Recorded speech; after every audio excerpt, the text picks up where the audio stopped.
Grand angle consacré à la journée européenne de commémoration des victimes du terrorisme qui aura lieu demain, mardi 11 mars, journée nationale en France également. Un jour qui fait en fait référence au 11 mars 2004, date de l'attentat djihadiste de la gare d'Atocha à Madrid en Espagne qui avait fait 192 morts et plus de 1500 blessés.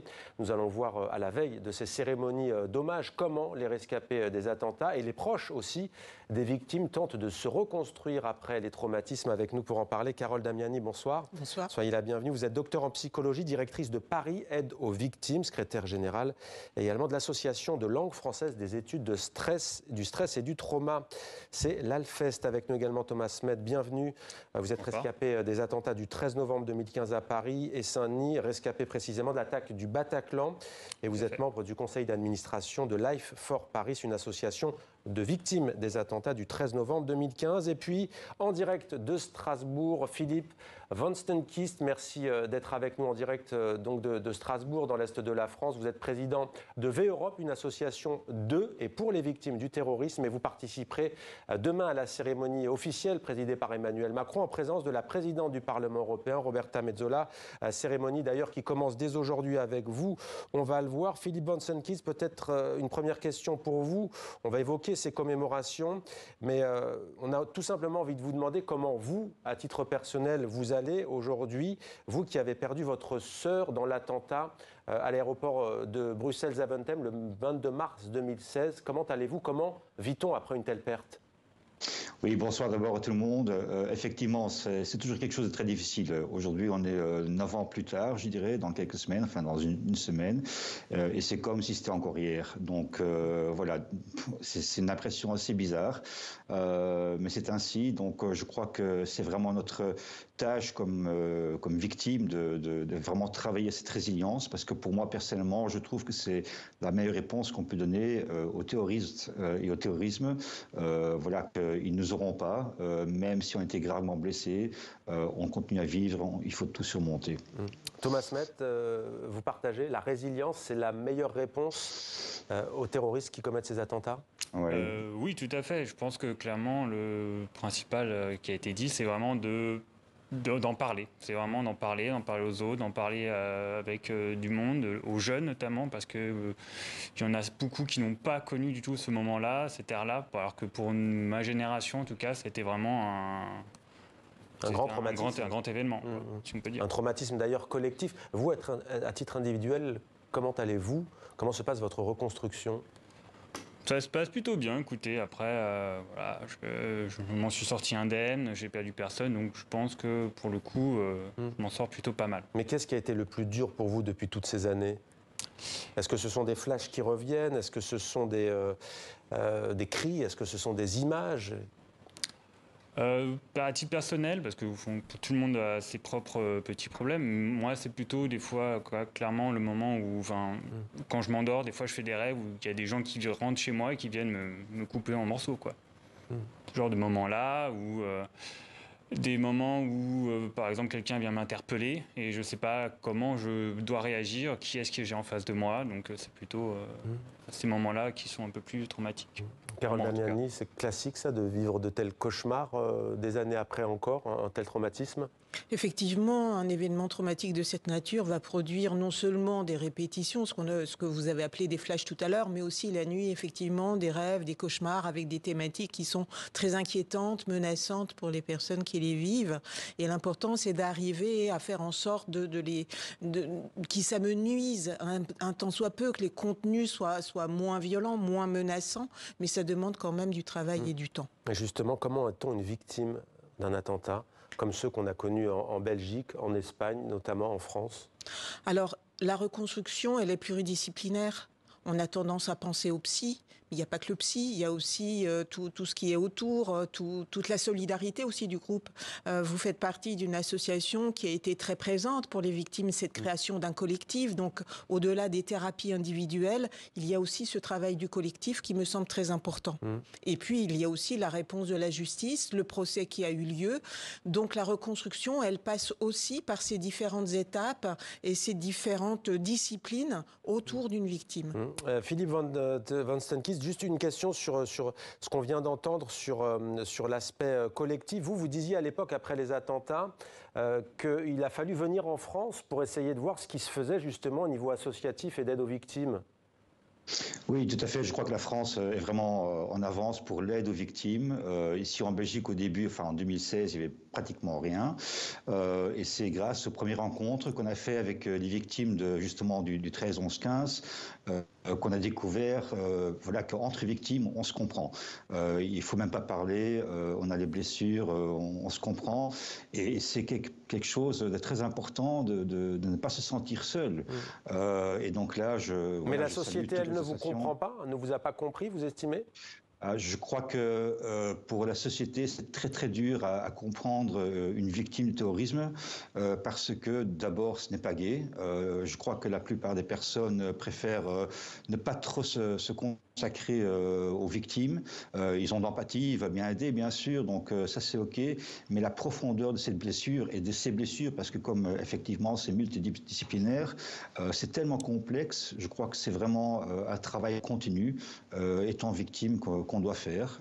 Mais à nouveau, je pense que c'est la plus belle réponse de pouvoir continuer à vivre. Et vous continuez à vivre, et vous avez un leitmotiv, c'est le mot dignité. On imagine que vous allez le marteler à nouveau à Strasbourg. Vous dites nous n'avons pas besoin de peine en quelque sorte, mais de dignité. Est-ce que vous pouvez nous préciser votre pensée ? Je crois qu'effectivement, la solidarité est hyper importante. Aussi, la journée européenne, c'est quelque chose d'extraordinaire parce qu'on rencontre des victimes à travers toute l'Europe. On n'est pas seul. C'est aussi un networking. On apprend à se connaître, on apprend à se soutenir. Nous, par exemple, envoyé des enfants, des adolescents en France pour travailler sur la résilience. Donc tout ça, c'est possible grâce à l'entraide entre victimes, entre associations de victimes. Et voilà, je crois aussi que c'est un devoir de mémoire qu'on fait maintenant. C'est très important, il faut apprendre. Il faut que les victimes puissent se reconnecter à la société, mais aussi que la société puisse se connecter aux victimes. Thomas Met, l'élan collectif, les hommages de la nation, les cérémonies et notamment cette journée qui a lieu demain, en quoi est-ce important pour vous, victimes ? Déjà, c'est une preuve de reconnaissance de la société civile, des politiques. Ça nous permet aussi, comme le disait notre camarade, c'est qu'on se retrouve entre nous. Et effectivement, on n'a pas besoin de se parler pour savoir qu'on est victime. Ça fait comme une espèce de grande famille qui vit ensemble, qui échange et qui, du coup, partage les bonnes méthodes. Alors vous, ça fait longtemps que vous travaillez, Carole Damiani, sur ces questions de terrorisme, notamment lors des attentats en France de 1995, notamment commis par le GIA à Saint-Michel. Est-ce que la réponse du gouvernement français et des autorités s'est améliorée au cours des dernières années ? Souvent, on entend des victimes dire « je me sens abandonné » des années après. Alors c'est vrai qu'il y a eu d'énormes progrès. Et ça, grâce aux victimes, surtout parce que nous, professionnels, on nous a peu entendus. Alors qu'il a fallu des événements de telle ampleur pour que les moyens soient effectivement donnés aux victimes. En 1995, on a fait à peu près les mêmes choses qu'en 2015. Les dispositifs n'étaient pas très différents. Ce qui était différent, c'était les moyens qu'on nous a alloués à ce moment-là pour pouvoir mettre en œuvre tous ces dispositifs, l'aide immédiate. Et c'est vrai qu'il y a eu une grande concentration sur l'aide qu'on peut apporter juste après l'événement, et puis après un espèce d'effet tunnel. Et cet effet tunnel est douloureusement ressenti par les victimes qui se sentent abandonnés. C'est parfois uniquement une histoire de communication. Ils ont besoin d'informations. Ils ont besoin qu'on soit auprès d'eux. Et ce qui est important aujourd'hui, c'est qu'il y ait une continuité entre toutes les prises en charge, qu'il n'y ait pas de rupture.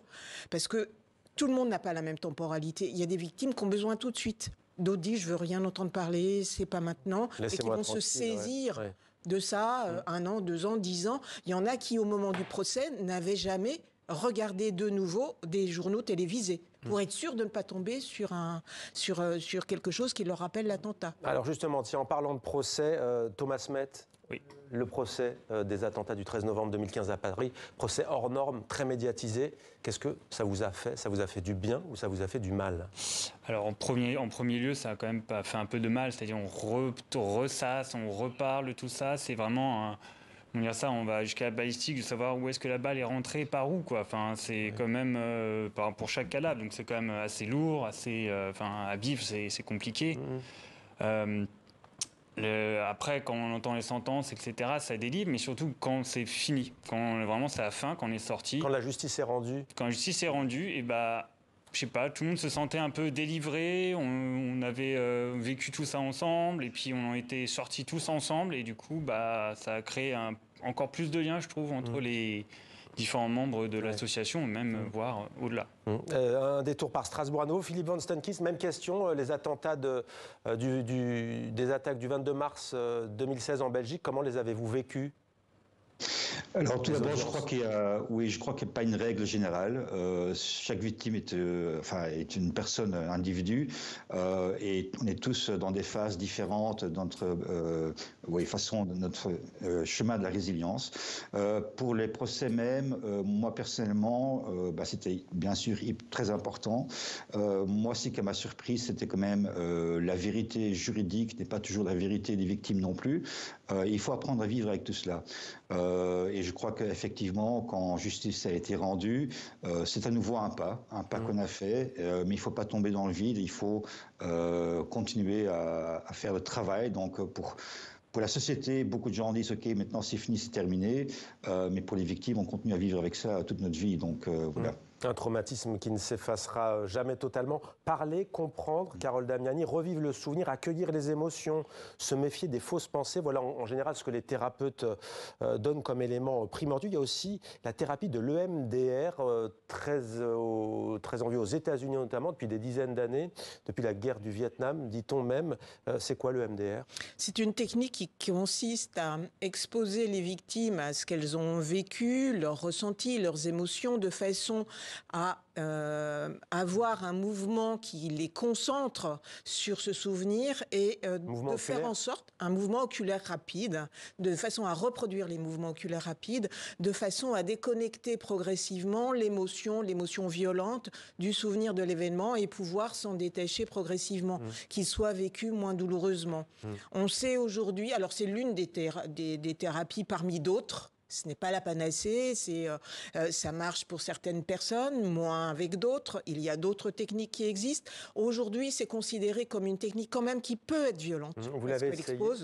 Vous l'avez essayé, cette tout à fait. Violente, dit peut-être parfois, ça vous a fait quoi ? Moi, ça m'a fait, pour les 2 premières séances, ça a fait de l'effet. Je me suis ressenti très dynamique, une reprise de confiance en soi. Mais c'est vrai qu'après, j'ai un pic et puis ça redescend à un moment donné. Ouais. C'est-à-dire que elle est là, la violence ? Quand vous dites violence, c'est ça, c'est la rechute ? La violence, c'est quand il y a des personnes qui ont été exposées à cette technique qui confrontent à ce qui s'est passé. Et pour certains, c'est très violent d'être de nouveau confrontés au souvenir de ce qui s'est passé. C'est trop dur pour eux. Vous avez arrêté cette thérapie ? Oui. Ouais. Un dernier mot peut-être avec vous, Philippe Van Steenkist. Demain, donc, il y a cette journée. Je parlais tout à l'heure de ce mot, notamment, que vous aimez utiliser souvent, la dignité. Qu'est-ce qui est prévu pour vous demain ? Alors demain, donc c'est la grande journée. Effectivement, donc c'est avec l'Union européenne, la journée européenne pour les victimes du terrorisme qu'on a mise ensemble ce 11 mars avec l'Élysée, avec la France, la journée nationale française. Donc là aussi, ça montre vraiment cette solidarité qu'il y a entre nous, Européens. Vous savez, les terroristes, ils connaissent pas les frontières, mais les victimes non plus. Souvent, dans les attaques récentes, beaucoup de personnes sont des victimes transfrontalières. Il ne faut pas les oublier non plus. Donc, il est très important qu'on reste ensemble. Merci beaucoup, Philippe Van Steenkist. Merci, Thomas Met. Et merci également à vous d'être venu sur notre plateau, Madame Damiani. On aura l'occasion effectivement de reparler de cette journée dès demain sur TV5 Monde.